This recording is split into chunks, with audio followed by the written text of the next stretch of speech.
Hello and welcome to Catholic Unscripted. I'm Katherine Bennett. I'm Mark Lambert. I'm Gavin Ashenden. And it's Friday, the 5th of July, the day after the long-awaited general election, with the results completely expected by everybody, which was a Labour win. We've already discussed this, Gavin, on our abbreviated news, which we've put up as a small example of what you tend to get anywhere between 10 and 30 minutes, depending on how abbreviated we're feeling, Gavin, of daily news commentaries.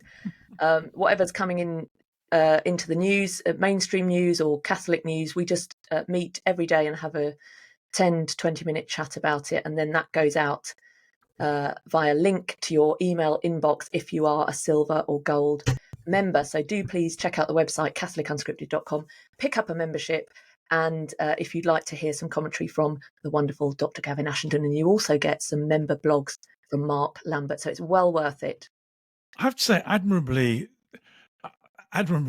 matched by Mrs. Bennett. I mean, the opinions are 50-50. Yeah, sometimes but 70-25. Yes, they are, Mrs. Bennett. They certainly are. Right. So we begin, but now here we are all together again, which is wonderful, as it should be, with Mark Lambert, and to hear your views on this, Gavin. To hear your views on this, Mark. It's a strange setup, isn't it? It's a strange situation we have in Britain, and I know we have a number of American viewers who might be surprised to learn that with almost 15% of the vote, Reform have 4 seats in Parliament, which means they have 4 MPs. And the Lib Dems with 12%, which is less than Reform got in terms of people voting, have 71 seats in Parliament. And Plaid Cymru, which is a Welsh party, with 0.7% of the vote, have 4 seats, the same as Reform. So the way the system works, which is the first past the post system, is that whoever wins in that constituency, whichever party wins a seat in Parliament. So to sum it all up, I suppose the message is that although there's been a huge Labour landslide and Labour have won and are now forming a government, the results in terms of the votes of the people demonstrate that most people don't want a Labour government. So taken as a whole, most people don't want a Labour government. And that's how it is, but we have a Labour government. So it's a strange situation. And unfortunately, in the election, we lost a number of very important pro-life voices, which the effects of which we will have to monitor as the months and years go on. But we're very pleased to keep Sir Edward Lee, who's a fantastic champion of life, pro-life MP. But we sadly lost Miriam Cates, who we spoke about in our last programme, who's been a real champion of the family and has spoken up against transgender ideology. Gavin, I've spoken to you already and I'll speak to you again, but perhaps I'll begin with Mark. What do you make of this result? It's not unexpected, is it? Well, it's completely expected, and it's not so much that the Labour Party, that the left have won, as the fact that the Conservatives have lost, and they've lost because they're, a number of people that I've spoken to have said that they're largely populated by Liberal Democrats. There's no Conservative ethic in the way that they've been carrying on. Not to mention the fact that they've been largely absorbed in infighting. So they're more concerned with the different variations within the party. And you see that with the emergence of the Reform Party, which is, a party that's been set up to sort of highlight the fact that the Conservatives are not mainlining conservative ideals. And that's taken a large proportion of the vote. I know in my own constituency, which was massively, it's always been a Conservative seat with a massive Conservative majority. And our MP, as we've said on a couple of episodes, was horribly murdered by an Islamist. And we talked about this on the last one. And then replaced by a lady, Anna Firth, and she was, it seemed to me, canvassing on all the wrong sort of issues. So certainly our position, like talking amongst friends and in the family, was that we needed to vote Reform, if only that was the safest way to remove her, because we weren't confident that Labour would be able to take her out. And so if we voted reform, we were being true to the principles that we sort of agreed with. And at the same time, it would reduce the Conservative vote. And she was. I mean, that's ultimately what happened in my constituency. If reform hadn't stood and all those votes had gone to the Conservatives, then they would have won. So, but I don't think they deserve to win because they've been such a disaster in government. So if democracy means anything, it means that we can show people who have been poor in government that, that we're not going to stand for it. And I think this is what this vote means, which means that the Labour Party, they might have on paper a massive majority because of the first past the post system, but they must be well aware of the fact that they're not broadly supported by the people, that it was just to get the Tories out vote. And the result will be, they'll be judged very much on what goes on, what actions they take in government. So watch this space. Personally, I think that, as I've said to you earlier today, and I know there are people much cleverer than me who have got a different opinion, but I don't really think there's a massive amount of difference for the common man, for people like us. I mean, there might be a little bit of difference, but I always think I'd rather they put 5p on income tax or whatever and sorted out the systems that need sorted out. I think that there are a lot of positives out of the Labour government coming in, which will be that my wife's a nurse and there'll be money injected to the NHS. The people I care about might find it easier to get some care on the NHS or whatever. Unfortunately, we've got nationalised healthcare, and if that's the system we're running with, then I want to see it funded properly. So, yeah, I think you and I are going to disagree on this, but I think that there is money in the NHS to be spent on people like your wife, but they've been spending it for far too long on diversity czars and managers, and not. That's probably only going to get worse now. And that's probably only going to get worse, which is exactly my point. So I don't think anyone minds another couple of pence on the tax in order to pay for nursing. But my question would be, is it actually going to go to the nurses, or is it going to go into greater programmes for diversity, equity and inclusivity? We already have said that we have concerns about pro-life issues and the stripping away of religious freedoms, free speech. We're worried about them bringing in a ban on conversion therapy. So I'm afraid I can't say that I think the good that, of course, there will be some good, outweighs the problems that I foresee. But as I've said, we've already had a conversation in which I made my position quite clear on this. But Gavin, what do you say to what Mark said here? It's the fact that everybody knew reform wouldn't get in, those who voted reform, but it was more just to make a point. Do you think that point has been made and will in any way be effective? As Mark said, the Labour government, that although they formed, must be aware that the majority of the public are not, in fact, behind them. Well, two things, some political commentary and then some Catholic commentary. Politically, I was in favour of the Conservatives being as repudiated as possible, so that there be a chance to rebuild the right in this country, which hasn't existed politically. And by right, what I mean essentially is non-left. The problem with the government, Conservative government, is they were really quite left. Mark put it beautifully. They were just Lib Dems in disguise. So will that work? No, I don't think they've been decimated enough, and there weren't enough Reform MPs. I think Farage will only be able to do it either because they'll govern very badly, and circumstances will cause a lot of civil stress, which Farage will make use of. But it'll be a very bumpy and traumatic ride if he's to succeed. So I don't know whether that's going to happen or not. But I fear, as with Brexit, we may just get the worst of all worlds. I hope that's not the case. As a Catholic, the two things I really care about are freedom of speech and conscience and Christian ethics. And unfortunately, the Labour Party take a very anti-Catholic view on ethics, birth control, abortion, euthanasia. There's no sense of the sacredness of the human person. And they're already said that they're perfectly willing to criminalise people who speak out in dissent of Islam or gender recognition or gay marriage. So I think we're going to have a really tough time. So it's kind of a freedom of speech issue that's the biggest concern. I think it's interesting because I think you're right on all of those things, and I think that the problem with it is, it seems to me that they don't really understand any of those issues, Gavin. Do you know what I mean? That they've got a very superficial understanding, and that's the way that they sort of play it. And it's I was watching the hustings in my own constituency, and that really came across very clearly that the actual discussion was very superficial around these issues.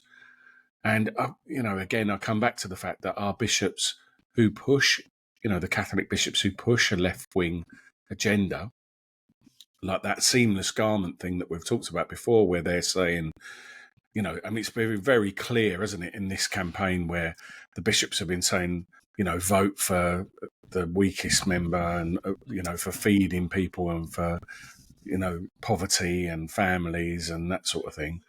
But when you take a more nuanced view, you're looking at, do Labour actually support family any more than the Conservatives? And my point really, I think it's a valuable point, and I was saying this to Katherine earlier, was that the Conservatives have done more damage in terms of legislation against the family, etc. And yes, we've got voices like Kemi Badenoch and, the lady you just said, what's her name? Miriam Cates. Miriam Cates has been the star for me of the last Parliament, but they've been unable to have their voices heard in an effective way, really. All right. Towards the end of this 14 years or whatever of Conservative government, we've seen the cash review and we've seen some progress. But, really, the Conservatives didn't stand against any of these principles. And that's why I think they need a battering. Like you say, they need to be reduced down to the nub so that they can have a serious look at things and say, well, hang on a minute, what do we stand for? And we need to identify what we stand for. And we need to do that. We need to give the public an obvious choice between us and the Labour Party. And I think, the Conservatives and the Labour Party have just been the same two, as George Galloway famously said, two cheeks of the same arse. Lost. Which I loved it. And he lost. Yes, he did. Good, because it was an Islamist thing, wasn't it? And, I didn't really want him to get in either. So. Yeah, I think you're right that the Conservatives needed a good kicking, as you say. They really did, and they couldn't sit any longer after 15 years of proving themselves unreliable and untrustworthy in terms of the promises to conserve anything of value.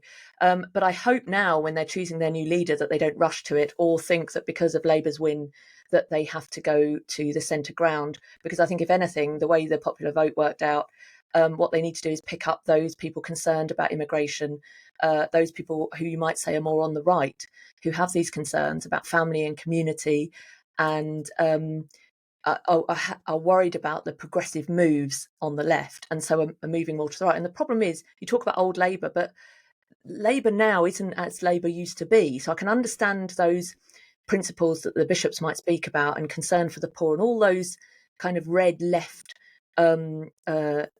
things that we associate with that side of the party. But actually, it's lurched now. It's lurched so far that we have the ridiculousness of Keir Starmer unable to really talk about sex in any meaningful way. On the one hand, trying to be something for everyone. On the one hand, saying, I will protect women's rights, and on the other saying, a trans man is a woman. Well, you can't have it both ways. It's not possible. You have to really, pick your horse, mate. So I think the problem is that Labour have left the people more than the people have left Labour. I think Labour once would have had some very sensible social policies, and it was right to have those concerns. We talked about Catholic social teaching. Really, that would be the perfect solution, would be a party that followed Catholic social teaching. And where Labour may have seemed to lean more that way, the bishops still have that legacy of that. But I just don't think that's the case anymore. And if it comes down to it, we have to defend life from conception to natural death. And the problem, of course, is that when you say about caring for those who are poor, the more we've expanded the welfare state, we've created greater poverty. It's in the interest. We've made it endemic, haven't we? Really, we've made it endemic. So actually, I would be keen to see the government interfere less. I want a smaller welfare state. I don't want the government interfering where it doesn't need to interfere, taking things out of the hands of the family. But as families have broken up, and the reason they have been able to break up as much as they have is because there's the safety net of the welfare state. And so it then becomes this self-fulfilling thing. And then it's in the left's interest to keep people dependent on the state, so that they vote Labour. And so then you have immigrants coming in, opening up the borders, who are going to be Labour voters. You have people dependent on the welfare state, and you want to keep them that way, Labour voters. And the last thing you want to do is to create policies that say we will interfere less and let you keep your pounds in your pocket and raise your children and spend your money the way that you think is best, because that's not in the left's interest. So you must have been pleased then with Sir Keir's initial speech that he made outside Downing Street, where he said that he was, going to be light touch government, that he was going to butt out of our lives and he was going to tread gently. Do you believe that that's the truth? Believe it. No. I don't believe it. I think he's. I mean, I like the fact that he said he clocks off at 6 o'clock on a Friday to spend time with his family. I wonder what he's doing now, the day after the election. But I just don't believe it. I think you have to just watch what they do.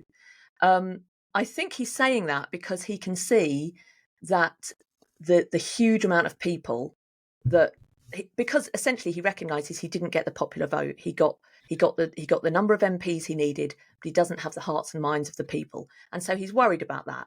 But at the end of the day, he's got enough MPs to vote in any of the progressive policies that he wants to bring in, and there's really not much that anyone can do about it. So that's my fear. And no, I don't believe him.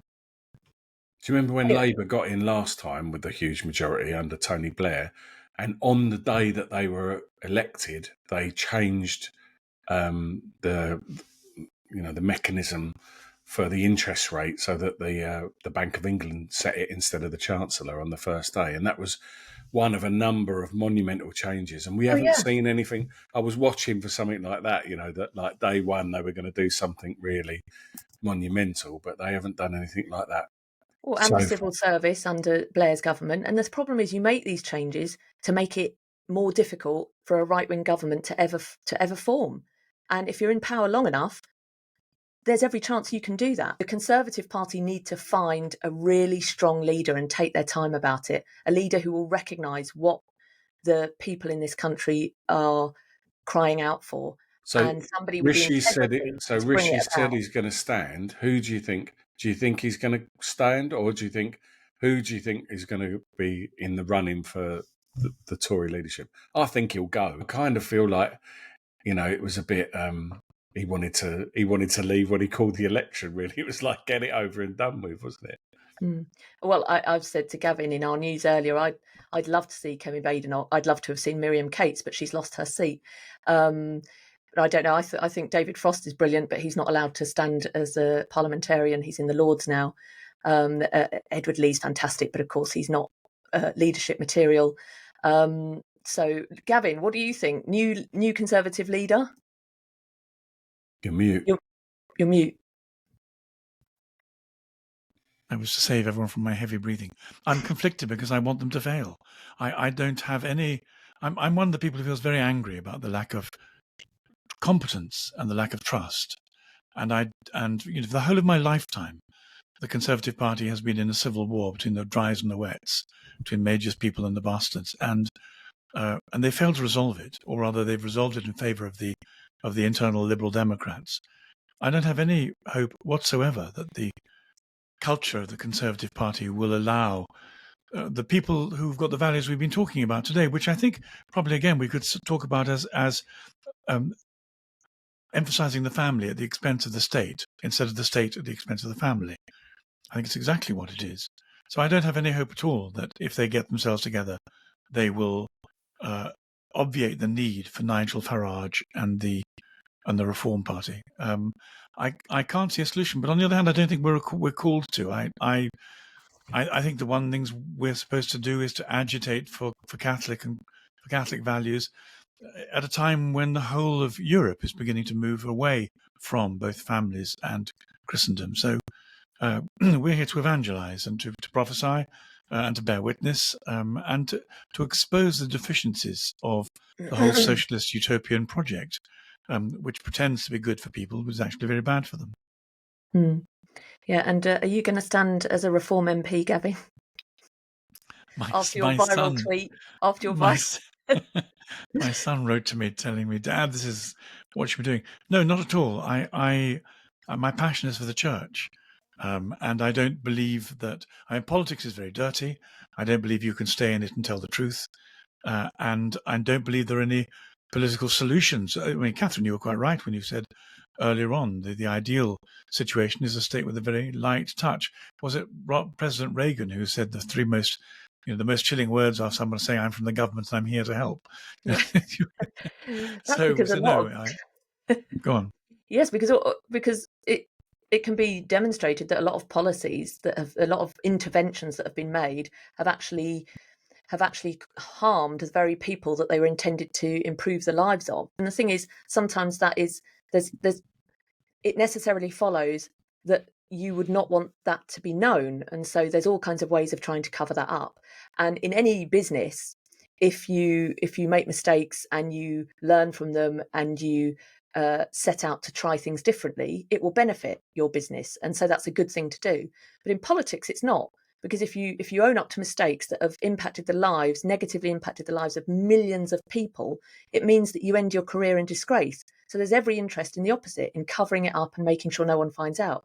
So the problem is the way it works is that there isn't that incentive to own up, hands up, say you've made a mistake and start again, which is why we so rarely hear that from politicians. The thing that really excites me is seeing people become Christian, because the effect that their becoming Christian has on society. So when Candace Owens becomes a Christian, or George Farmer, or Ayaan Hirsch Ali, or Jordan Peterson coming close to it, I mean, the effect of the Christian... Let's leave aside his own personal commitment, but the effect that Jordan Peterson has had in the public space as he's articulated Christian principles derived from the Bible, even if they're done in psychological language, that effect is worth any number of government reforms. The number of people, of young displaced men who've decided to make their beds and get up and engage with new self-respect in work and responsibility. You can't do that through government policies. You can only do it through personal renewal, and the renewal only works if it's centered in Christ. So for me, whatever government is in favor, whatever they're doing, we're called to renew the church and to evangelize and to bring people to Jesus and let the Holy Spirit do the transformation in them, and that'll have a ripple effect through society. I agree with you entirely, and I really hope that the bishops are listening and that they follow that advice, because with the best will, we have children that we're placing in trust into the care of Catholic schools, Catholic leaders, Catholic educators. And if they don't also take that view, then they are vulnerable. As easy as it is to say, we don't have to worry about politics, we do have to be switched on to what's happening, especially in schools, I think, especially with young people. And I would say especially now that we have a Labour government. Yes, let's give them a chance. But I would watch schools like an absolute hawk for what they allow to happen to young people, because that's where you'll want to go to raise the next generation. So I hope our bishops stand up, and as Bishop McKinney did, and say, despite the culture, we are countercultural and we don't accept this in our schools. Anyway, from politics to church politics, I suppose. Archbishop Vigano has today, 5th of July, been excommunicated. Mark, what does this mean? Well, it means that they're sort of, there are two ways of looking at it, really. One is that the official language would be that this is a censure that's supposed to bring someone who's wandered outside of the fold back into the fold. That's really the idea of it. And it's interesting because Vigano has been a high-ranking churchman for 50 years. So he's not it's shocking, really, that he's in the position that he's in. And we've talked about it before. But it's not it's shocking that he's put himself in that position. I think it's not, and I know all our viewers are going to be going, "Oh, God bless Vigano" and all that. But you have to be realistic and say someone who's repeatedly said that and failed to sort of come and speak to the Vatican about it. This is what can the Vatican do except this? That being said, I think there are loads of people that the Vatican should have excommunicated before it excommunicated Archbishop Vigano. So, and who is basically standing up and saying that there are massive problems in the church that need to be sorted out. And I applaud him for that. So it's one of those really difficult sort of positions. I know it won't be popular to say, well, the Vatican's right on this, but I'm afraid the Vatican are right on this. And I can't see that he didn't really give them any option. So I don't think any of it has been very cleverly played by Vigano. But I do admire the fact that he's had the bottle. He could have done it all I'm trying to say really is I think he could have done it in a more effective way. And I think, as Gavin has said before, he's put himself in a position where it's very difficult for people to support him. And we would have liked to have, been more vocal in our support for him. What do you think of this, Gavin? Finally, Archbishop Vigano has been excommunicated. And as Mark said, when others who one might have thought would be, haven't. Yes, I think Mark is right. I think both sides had to do what they did. I think Archbishop Vigano has to say the things he said in public. And in a way, he becomes a kind of scapegoat, doesn't he? Because it's extremely difficult to trust. Well, I think the thing that one thing that most broke my trust in the paper in the occupation of the papacy was a Cardinal Fernandez saying we have a new Francis magisterium. The moment he said that, my bones were chilled, and I thought, but this is rupture. This is a breach with everything I believe, and this is a breach with everything I'm a Catholic for. So how can I in any way support that? On the other hand, it's not for me to speak out against it. I'm trying to be a faithful, obedient Catholic. If there's a senior cardinal with responsibilities who feels he's called by God to speak out against it, then he can help people like me by saying things that I can't and shouldn't say. The price of that is excommunication. Obviously, you can't talk about Pope Francis and call him Bergoglio and say the things you've said about him without the risk of being taken seriously. So I think it's not mathematics, but it's drama. They're both right. They both had to do what they did. And I've no idea how God brings good out of it, except that we continue to pray for resolution and also to bear in mind that perhaps we're being put to the test, both our patience and our humility, and are willing to enter into our Lord's passion, experienced through treachery in the church, praying and trusting that he will bring good out of it. So it's a video picture rather than a still. The still photograph of the excommunication is very depressing. The video will allow the Holy Spirit to bring some form of redemption out of all this. You're on mute, Mark. You breathing? Yeah, I'm heavy breathing. Well, and I think just it's important to remember that he's not a cardinal; he's an archbishop. But as Gavin said, there are cardinals speaking out about this issue. Most notably, Cardinal Burke, who was a very senior cardinal before Pope Francis was, and when he was elected, Cardinal Brammuller, Cardinal Sarah, Cardinal Zen, Cardinal Muller. There are cardinals who are speaking out about it. And that gives context to Vigano's. What I don't understand is why they haven't all joined forces a little bit more.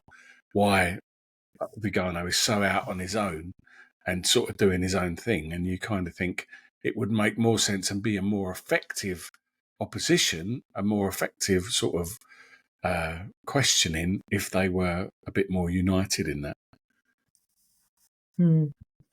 Well, it is sometimes hard for us, isn't it, to understand the current papacy, as we've said. And I suppose we've said also many times that there is a reason the Holy Spirit is in charge. We really do believe that the Holy Spirit is in charge.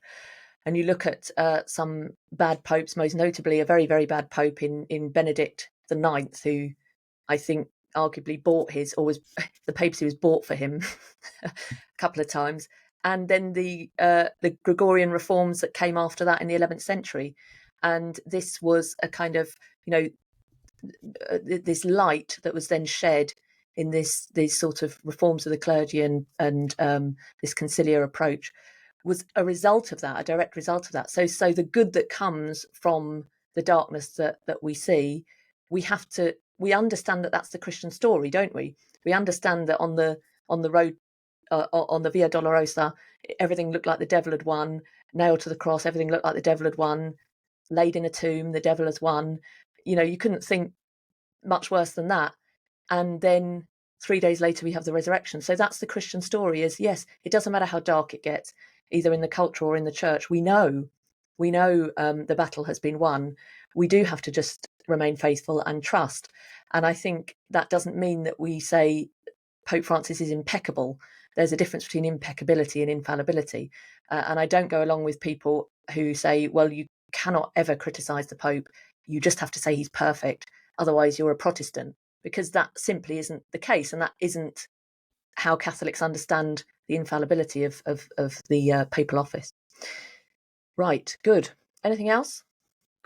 Well, I think that is, like you say, faith and reason, fides et ratio. That is the way that, that's what being a Catholic is faith and reason. So, we don't just kowtow before everything, even if we know it's wrong. And proper obedience is about understanding, if the Pope or the Bishop says do something that's wrong, you've got your reason and you can say no. So, I think that they're really important points. But at the same time, I think you're right to say that the Pope is a man at the end of the day, who's he's got a job to do, and that job is to bring about the unity of the church. And if he's not doing that, Pope Francis isn't doing that, unfortunately. Whether you agree with the things that he's doing or whether you don't agree, you can't just close your eyes to the fact that he's caused a great deal of confusion and, strife and upset. So that's all we're saying. That's all the three of us are saying, is that we cling to Christ. And as Gavin said beautifully earlier, the magisterium has to be consonant with what's gone before. It's not some. You don't have a magisterium of Francis. If you do, that's a hermeneutic of rupture, and it's theologically, just doesn't work. So it's absolute nonsense. So those people saying, "Oh, you just have to shut up and go along with what the Pope says," they don't understand what it means to be Catholic, unfortunately. Yeah, that's it. Well, we owe a short explanation, in fact, to some people who've contacted us after our Ecumenia video, in which we discussed annulment, and they have quite rightly pointed out that that, of course, I hadn't realised we hadn't made this clear, but just to make it absolutely clear, of course, there are a number of people who find themselves in a situation where they're divorced. It may be that a husband has run off and left his wife through no fault of her own and got divorced, and she is leading a chaste life, continuing to lead a chaste life, having been left, and hasn't sought an annulment and hasn't remarried and can receive communion, can go up and receive communion. The point we were making was not that anyone who's divorced cannot receive communion, and we don't want to give that misleading message to people. It was really questions around divorce and remarriage. So some people, it was when people are saying, is it okay to have a Catholic wedding, to be married as a Catholic, to then separate, seek a civil divorce, remarry and have a civil marriage, but not deal with the former, or rather the marriage, the Catholic marriage, to see if you can annul it, and then still go and receive communion. And that's where the questions arose in terms of what is allowed or what is not allowed in the church. So, of course, our apologies to all those who said, Are you saying that no divorced person can ever receive communion? We're very confused and feel quite hurt by that. No, that wasn't the case. So you can go and look at church law, look at canon law on this. But of course, there are a number of people who, well, we're all sinners. But if you are in a state of grace, despite what circumstances you're in, and you've been to confession, and through no fault of your own, you find yourself divorced anyway and have not remarried, yes, you can receive communion. But that wasn't really what the question was regarding. So if there's anything like that where you think a little more clarity is needed, and I hope I've given it there, do please email at info@catholicunscripted.com.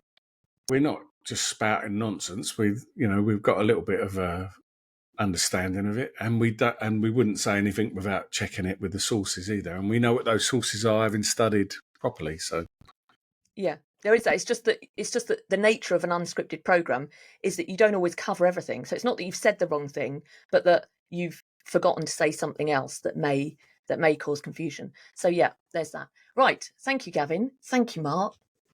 It's a great pleasure, Catherine. Thank you, Catherine. Okay, well, that's it for now. Friday the 5th of July. I guess we'll be back very soon. Do check out the website, catholicunscripted.com.